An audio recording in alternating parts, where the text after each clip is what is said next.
ಮನೆಗೆ ಊಟ ಬೇಕು ಅಂದ್ರೆ ಅವನೇ ತಂದು ಕೊಡ್ತಾ ಇದ್ದಿದ್ದು. ನಮ್ಮನೆಗೆ ಇವಾಗ ಒಂದು ಪರಿಸ್ಥಿತಿ ಹೆಂಗಾಗುಂಟು ಅಂದ್ರೆ ಒಂದು ತುತ್ತು ಊಟಕ್ಕೂ ನಾವು ಕಂಡವ್ರ ಮನೆಗೆ ಹೋಗಿ ಕೇಳಬೇಕು, ಬೇರೆಯವ್ರ ಹತ್ರ ಕೈ ಚಾಚಿ ಕೇಳಬೇಕು.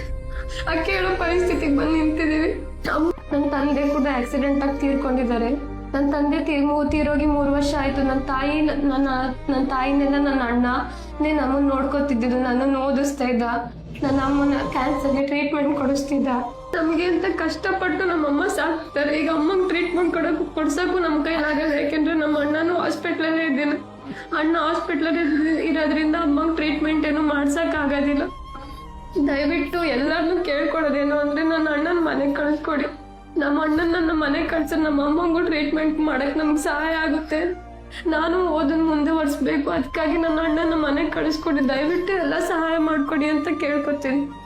ಈಗಿನ ನಮ್ಮ ಪರಿಸ್ಥಿತಿ ಹೆಂಗುಂಟು ಅಂದರೆ ಹಾಸ್ಪಿಟ್ಲಲ್ಲಿ ತಂದ್ಕೊಡೋ ಊಟ ಮಾಡೋ ಪರಿಸ್ಥಿತಿ ಆಗುಂಟು. ಒಂದು ತುತ್ತು ಅನ್ನ ತಿಂದರೆ ಅಣ್ಣನಿಗೂ ಸಾಕಾಗಲ್ಲ, ನನಗೂ ಸಾಕಾಗಲ್ಲ, ಅಣ್ಣನಿಗೂ ಸಾಕಾಗಲ್ಲ, 3 ಜನಕ್ಕೆ ಯಾರಿಗೂ ಸಾಕಾಗಲ್ಲ. ಒಂದೊಂದು ತುತ್ತನ್ನು ತಿನ್ಕೊಂಡು ನಾವು ಯಾರ್ಯಾರೋ ಕೊಡೋ ಊಟನ ಮಾಡ್ಕೊಂಡು ನಾವು ಬದುಕ್ತಿದ್ದೀವಿ. ದಯವಿಟ್ಟು ಏನಾದರೂ ಸಹಾಯ ಮಾಡಿಕೊಡಿ, ನಿಮ್ಮ ಕೈಲಾಗಿರೋಷ್ಟು ಸಹಾಯ ಮಾಡಿಕೊಡಿ.